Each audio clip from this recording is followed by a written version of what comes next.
Stand up. Now, hands behind your back. Move. I'm standing. I haven't committed a crime. This is unlawful. You don't decide that. You match the description. Turn around. What description? Or you mean the profile you already picked? Last warning. Don't test me. I will cuff you right now. You're on camera, officer. Every second of this is on you. Stand up. Hands behind your back. Now. Officer, I haven't committed a crime. This is an unlawful detention. You don't get to decide that. You fit the description. No.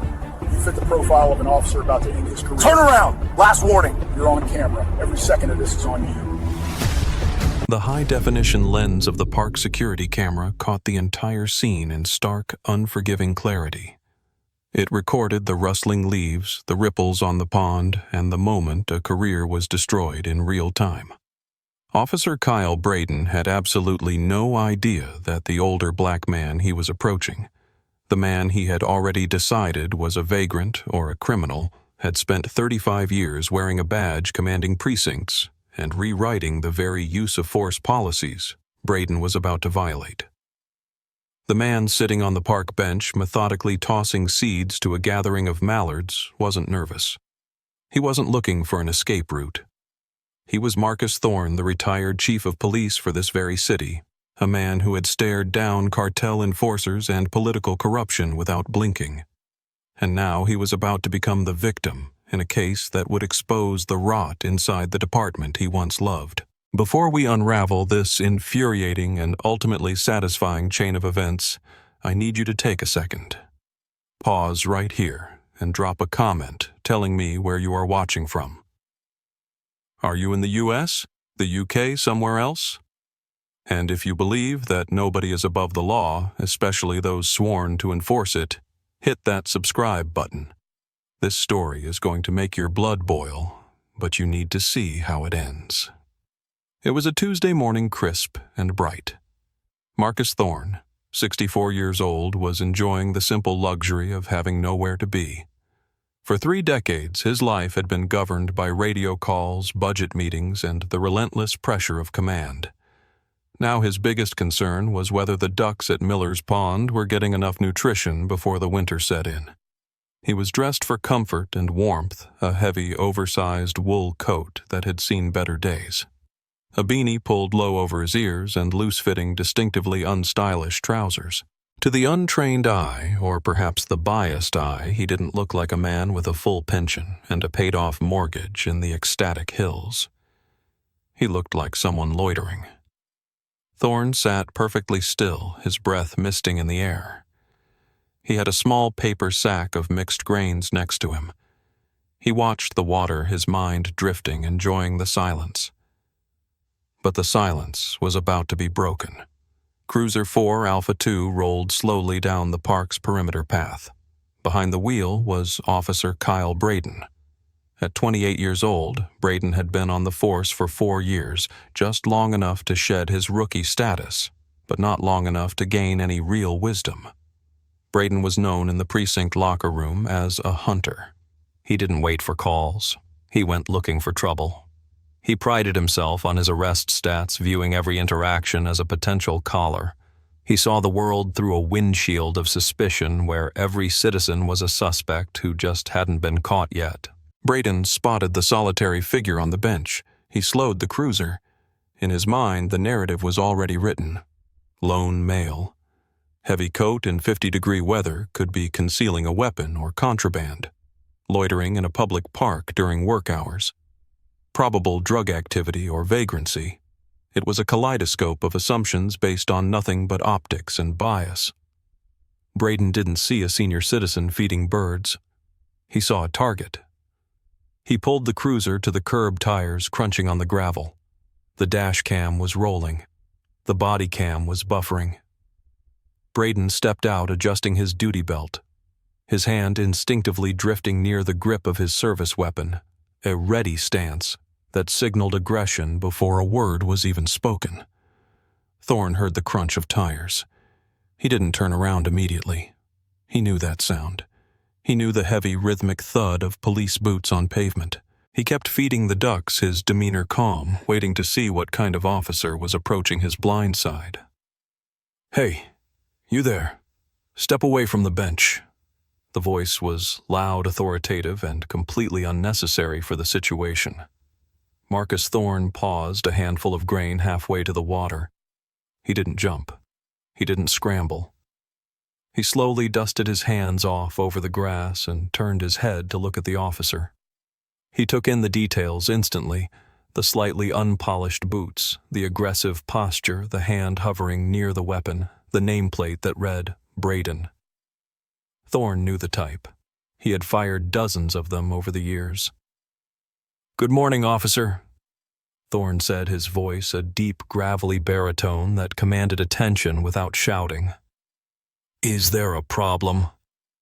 Braden didn't like the tone. It wasn't submissive. It wasn't fearful. It was the tone of an equal, and that irritated him. He closed the distance, stopping 6 feet away the reactionary gap, but his body language was invading Thorne's space. "I asked you to step away from the bench. I need to see your hands," Braden barked. Thorne kept his hands clearly visible, resting them on his knees. "My hands are right here, Officer Braden. I'm feeding the birds. I'm asking again, is there a problem? Have I committed a violation?" "We've had reports of drug activity in this park," Braden lied. It was a standard pretext stop. There had been no call. The dispatch logs would later prove that the radio had been silent for 20 minutes. "You fit the description of a suspicious individual. I need you to stand up and provide identification." Thorne remained seated. He knew the law better than Braden ever would. He knew Terry v. Ohio. He knew that for an officer to demand ID in this state, there had to be reasonable, articulable suspicion that a crime had occurred, was occurring, or was about to occur. Being a black man in a coat on a Tuesday was not a crime. Officer, with all due respect, fitting a description is vague. Unless you can articulate a specific crime I am suspected of committing, this is a consensual encounter, and I do not consent to a search or a seizure of my person. I am enjoying my retirement. I suggest you carry on with your patrol. Braden's face flushed a deep crimson. He wasn't used to people quoting the Fourth Amendment to him. He was used to people stammering, apologizing, or running. This refusal felt like a slap in the face. "I'm not asking, I'm telling."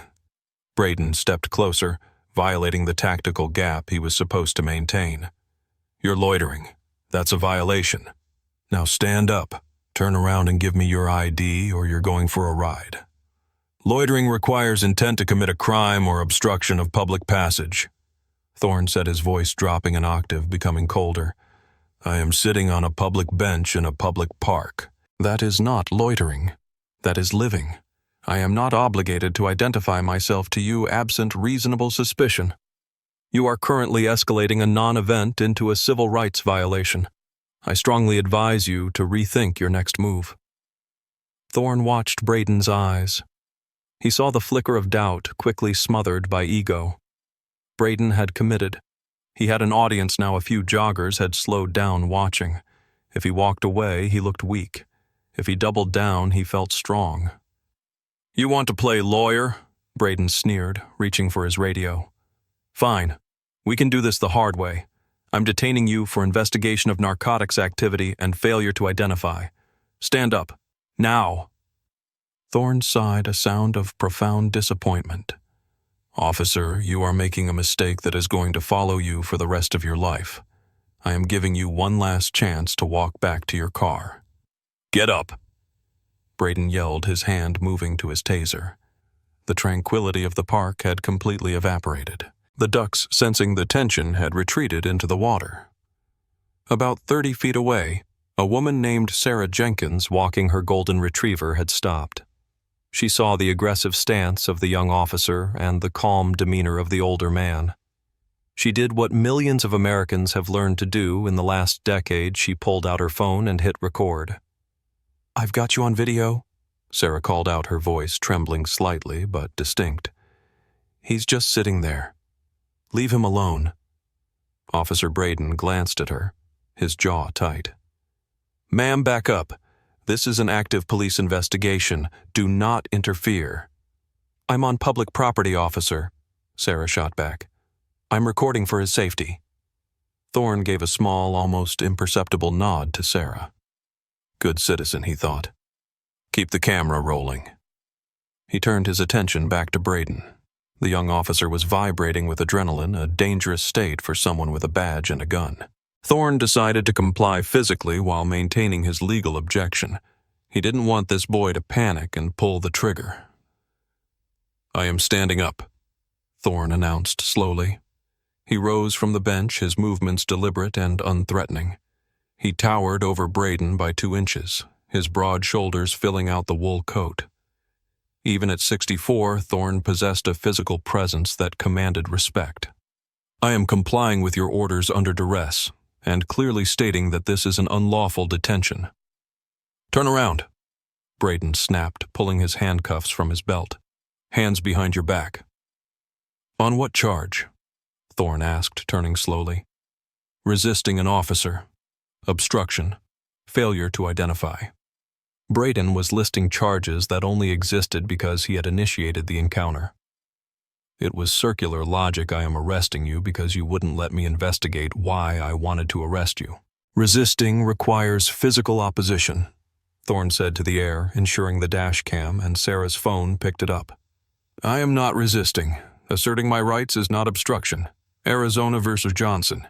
You might want to look that up before you write your report." "Shut up," Braden growled. He grabbed Thorne's wrists. He didn't use the standard technique Thorne had taught at the academy. Instead, Braden yanked Thorne's arms up high, a pain compliance move designed to humiliate and hurt. Thorne winced but didn't make a sound. The metal cuffs ratcheted tight, too tight. "You're hurting him," Sarah yelled from the sidewalk. "He's not fighting you. Dispatch 4 Alpha 2. Braden keyed his shoulder mic. "1 in custody at Memorial Park. Non-compliant male. Resisting. Requesting transport cage." "Non-compliant," Thorne murmured, shaking his head. "Son, you have no idea what non-compliant looks like. You are fabricating a narrative to cover a bad stop. Every second of this is actionable in federal court." Braden spun Thorne around to face him. "I said shut your mouth. I'm conducting a search incident to arrest." Braden began to pat Thorne down. It was rough and intrusive. He shoved his hands into the deep pockets of the wool coat. He pulled out the paper sack of birdseed and threw it on the ground, the grain spilling into the grass. He patted the waist, the inseam, looking for the drugs his imagination told him were there. He found nothing. No drugs, no weapon. He reached into the inside breast pocket and pulled out a leather wallet. It was slim black and well worn. This was the moment. If Braden had opened it, if he had looked at the badge encased in leather or the retired identification card, the blood would have drained from his face right there in the park. But Braden was arrogant. He didn't open the wallet. He simply shoved it into his own cargo pocket. "We'll ID you at the station since you want to be a ghost," Braden said smugly. "If you're hiding your name, you're hiding something else." The walk to the patrol car was a parade of incompetence. Braden held Thorne by the bicep, pushing him forward faster than an older man with stiff knees should be forced to walk. Thorne didn't stumble, though. He marched. He was cataloging every error. Failure to double-lock the cuffs. Failure to check the tightness. Failure to secure the prisoner's property, the birdseed left on the ground. Excessive force during the escort. "You're making a big mistake," Sarah shouted as they passed her. "I have this whole thing recorded. I'm sending it to the news." "Go ahead," Braden yelled back over his shoulder. "Put it on YouTube. Let everyone see what happens when you don't listen to the police." Thorne almost laughed. The irony was suffocating. When they reached the cruiser, Braden opened the back door. The back of a police interceptor is a cramped, hard plastic cage. It smells of stale sweat vomit and industrial cleaner. Thorne knew it well. He had ordered this fleet of vehicles 5 years ago. He knew the legroom was insufficient. "Watch your head." Braden didn't say. He pushed Thorne's head down roughly as he maneuvered him into the seat. Thorne twisted his body to alleviate the pressure on his shoulders. "Seatbelt," Thorne said firmly. Braden looked at him. What? Department Policy Section 402, Procedure for Prisoner Transport. You are required to buckle the suspect in. If you don't, and you get in an accident, the liability falls personally on you, officer. Braden stared at him for a second, hatred in his eyes.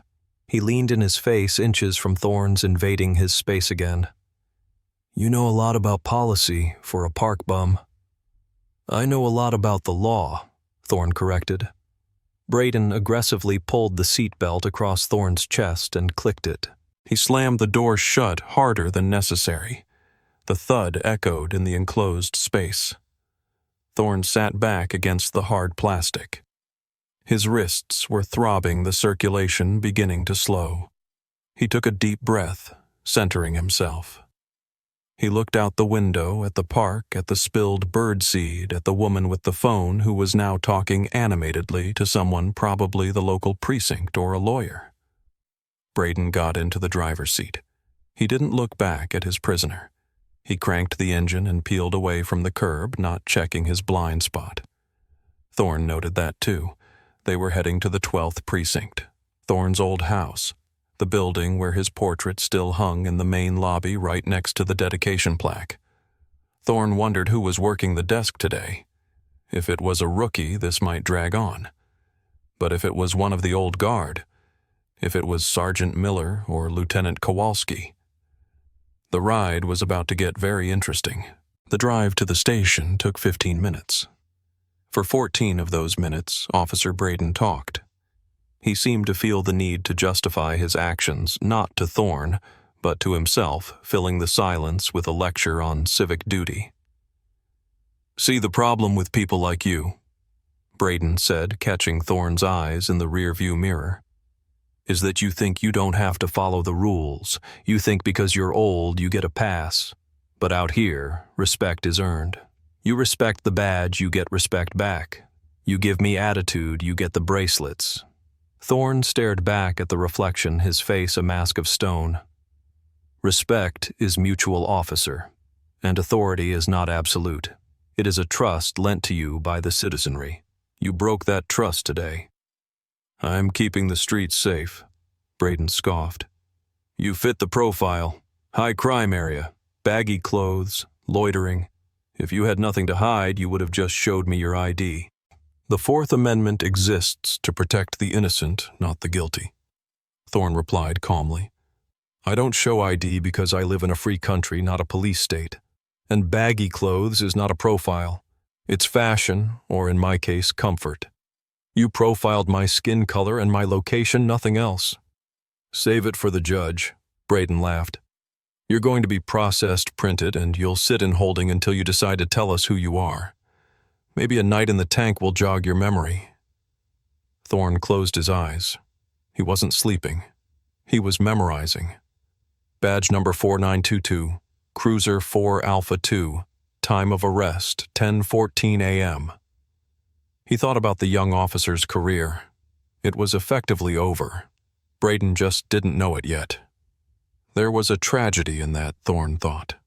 A waste of training, a waste of a life, all because of an inability to check one's ego.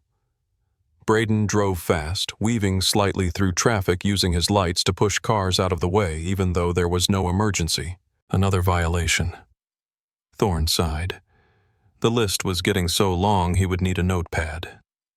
As the precinct came into view, a brick fortress that Thorne had lobbied the city council to renovate back in '98, a strange feeling settled over him. He wasn't angry anymore. He was just tired. Tired that after all his years of work, after all the community policing initiatives, the implicit bias training he mandated, the outreach programs, this was still happening.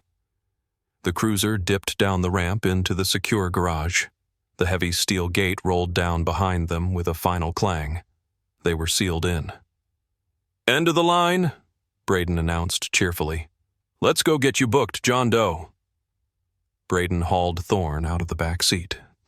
Thorne's legs were stiff, and the handcuffs were biting into his wrists, causing his fingers to tingle with numbness. Braden gripped him by the collar of his coat, marching him toward the heavy steel door that led to the processing area. They walked through the sally port past the holding cells where a few men sat on benches looking up with weary eyes. They entered the main booking room. It was a bustle of activity. Phones ringing, officers typing reports, the smell of coffee and floor wax. Behind the high booking desk sat Desk Sergeant Thomas Miller. Miller was 58, a hulking man with gray hair and a mustache that had been out of regulation since 1990. He was reading a file, his reading glasses perched on the end of his nose. "Got a refusal, Sarge," Braden announced loudly, pushing Thorne toward the counter. "Failure to ID, resisting loitering. Guy thinks he's a lawyer. Won't give a name." Miller didn't look up immediately. He finished signing a document. "All right, bring him over. Empty his pockets. You know the drill, Braden." "Already tossed him. Got his wallet right here." Braden slapped the wallet onto the counter. "He wouldn't open it for me." Miller sighed, looking tired. "Okay, let's see who we have." Miller looked up. The room seemed to freeze. The ambient noise, the typing, the chatter, the radio static didn't stop, but for Miller the world stood still. He squinted. He blinked. He took off his glasses. He looked at the man in the handcuffs, the man with the gray beard, the heavy coat, and the eyes that Miller had taken orders from for 12 years. "Chief," Miller whispered. The word barely escaped his lips. Braden chuckled. "Chief, no Sarge. This is just some bum from the park." Miller slammed his hand on the desk so hard a stapler jumped. He stood up his chair, scraping violently against the floor. His face went from pale to a terrifying shade of purple. "Braden, you get those cuffs off him. Right. Now." Braden blinked, confused. "Sarge, he's a suspect. He resisted." "I said get them off." Miller roared, his voice echoing off the concrete walls. Every officer in the room stopped what they were doing. Silence descended on the booking area. "That is Marcus Thorne. That is the retired chief of police." "Are you out of your damn mind?" Braden froze. He looked at Miller. Then he turned slowly to look at the man he had been manhandling for the last 40 minutes. He looked at Thorne's face. Really looked at it. And then he looked at the wall behind the desk. There, hanging in a position of honor, was a framed portrait of Chief Marcus Thorne. The man in the picture was wearing a dress uniform, stars on his collar, staring out with the same steely, calm expression as the man in the handcuffs. Braden's stomach dropped. It felt like the floor had opened up beneath him. I didn't know," Braden stammered.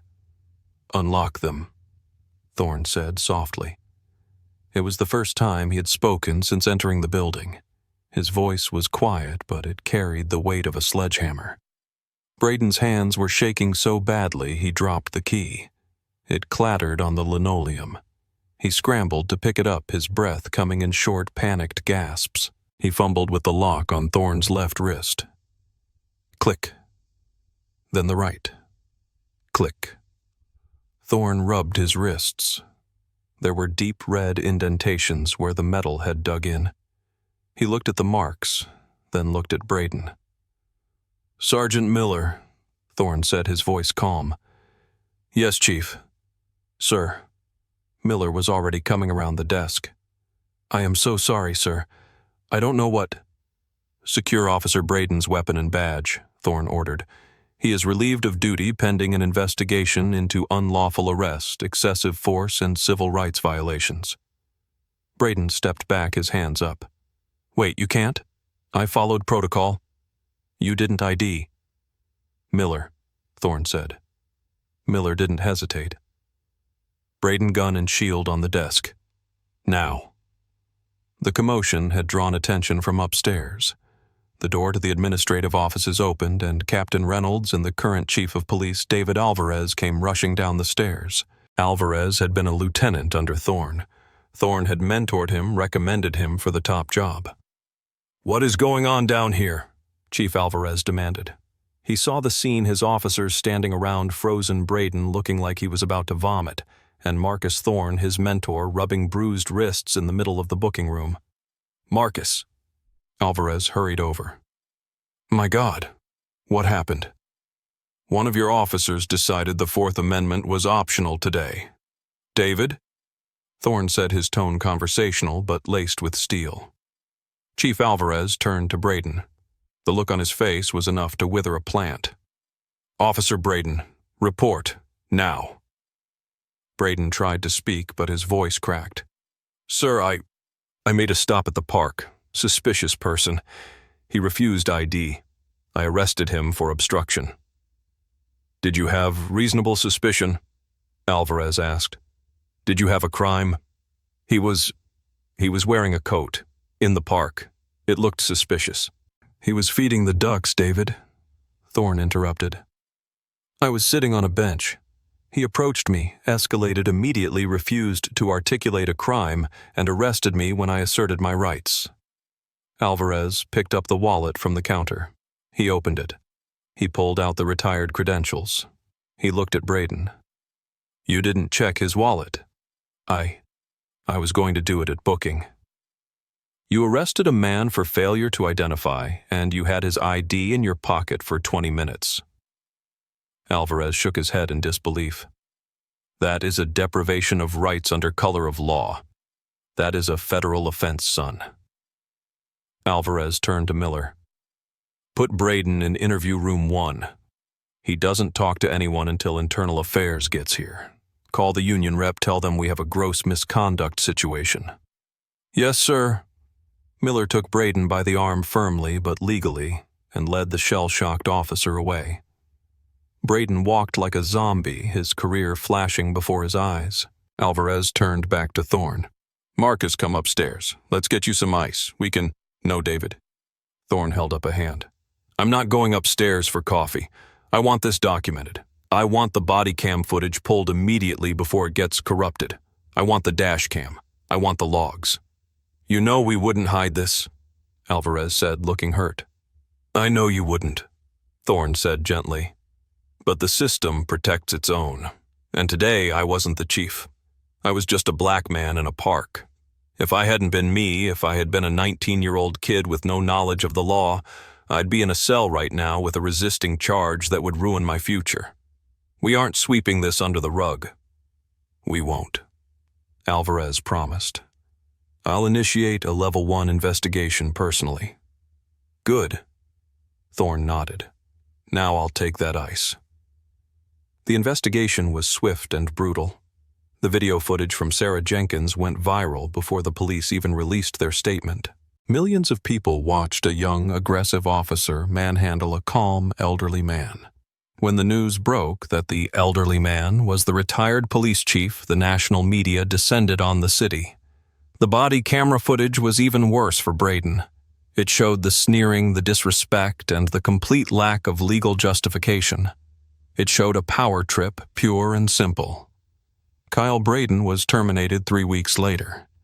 The review board found he had violated 14 separate department policies and 3 constitutional amendments. He tried to appeal, claiming he feared for his safety, but the video evidence of a man feeding ducks contradicted every word. He was stripped of his certification, meaning he could never work as a police officer in the state again. But Thorne didn't stop there. He filed a federal civil rights lawsuit against the city, the very city he had served. It wasn't about the money. It was about the precedent. If they can do it to the chief, Thorne told the press on the courthouse steps, imagine what they are doing to everyone else. The city settled for $450,000. Marcus Thorne didn't keep a dime. He created the Thorne Legal Defense Fund, a nonprofit dedicated to providing top-tier legal representation for indigent defendants who had been victims of unlawful stops. Thorne returned to the park a few months later. It was winter now, and the pond was partly frozen. He sat on the same bench. He wore the same wool coat. He threw a handful of seeds onto the ice. The system is a machine built of laws and people. The laws are often good. The people are often flawed. Marcus Thorne knew that the badge was a heavy weight. It could be a shield for the innocent or a weapon for the bully. It all depended on the heart beating beneath it. He watched the ducks scramble for the food. He took a deep breath of the cold air. He was retired, yes. But as long as there were officers like Braden out there, his watch wasn't really over. What do you think? Was the punishment for Officer Braden enough? Or should he have faced criminal charges for false imprisonment? And have you ever been in a situation where authority was used to bully rather than protect? Let me know in the comments below. If this story moved you, if it made you think about the power dynamics in our society, please share it. We need to keep these conversations going. Hit that like button, subscribe for more stories that reveal the truth behind the headlines, and I'll see you in the next one. Stay safe out there.